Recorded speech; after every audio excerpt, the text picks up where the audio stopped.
દિલ્હીમાં liquor policy કૌભાંડ મામલે આજે અરવિંદ કેજરીવાલ અને મનીષ સિસોદિયાને કોર્ટે નિર્દોષ જાહેર કર્યા છે, જેને લઈ સુરતમાં આમ આદમી પાર્ટી દ્વારા ઢોલ નગારા સાથે ઉજવણી કરવામાં આવી હતી। દિલ્હી દારૂનીતિ કેસમાં સીબીઆઈની તપાસને મોટો ઝટકો લાગ્યો છે।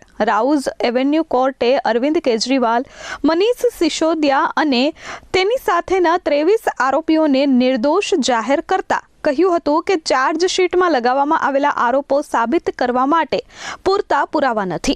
કેજરીવાલે કહ્યું કે વડાપ્રધાન નરેન્દ્ર મોદી અને ગૃહમંત્રી અમિત શાહે અમારી વિરુદ્ધ કાવતરું રચ્યું, જ્યારે તેઓ અમને હરાવી શક્યા નહીં એટલે અમને ખતમ કરવા નીકળ્યા। કેજરીવાલે વધુમાં કહ્યું, આજે મારા દિલ પરથી એક મોટો બોજ ઉતરી ગયો છે। કેજરીવાલ નિર્દોષ જાહેર થયા બાદ કોર્ટની બહાર મીડિયા સાથે વાત કરતા હતા, તે દરમિયાન રડવા લાગ્યા હતા અને કહ્યું, હંમેશા સત્યનો વિજય થાય છે। ત્યારે બીજી બાજુ સુરતમાં આમ આદમી પાર્ટી દ્વારા ઢોલ નગારા સાથે કોર્ટના નિર્ણયને આવકારવામાં આવ્યો છે। મોં મીઠું કરાવી કોર્ટના નિર્ણયને આવકાર્યો હતો અને કહ્યું હતું કે સત્યનો હંમેશા વિજય થાય છે।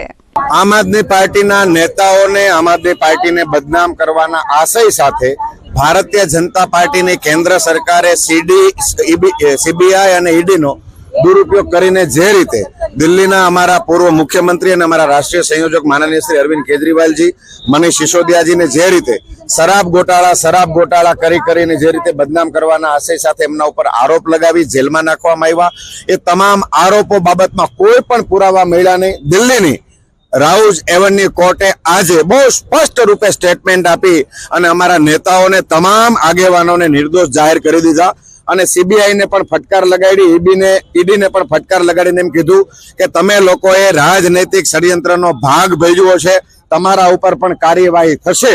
આમ આદમી પાર્ટી કટ્ટર, ઈમાનદાર અને દેશભક્ત પાર્ટી છે।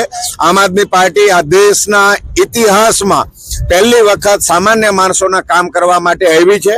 આમ આદમી પાર્ટીએ બહુ બધી રાજકીય પાર્ટીઓને પોતાની વિચારધારા ઉપર ચાલવા મજબૂર કરી દીધું છે।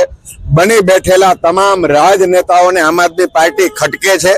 સામાન્ય ઘરમાંથી આવેલા લોકો રાજનીતિની અંદર કેવી રીતે પ્રસ્થાપિત થઈ શકે એ એમની અંદર ખૂંચે છે ભાજપની અંદર, અને એટલા માટે ભાજપે આમ આદમી પાર્ટીને ષડયંત્રના ભાગરૂપે હેરાન કરવાના પ્રયાસ કર્યા, પરંતુ સત્ય તો સત્ય હોય છે ને આજે સત્યનો વિજય થયો અને આમ આદમી પાર્ટીના તમામ નેતાઓ નિર્દોષ છૂટી ગયા।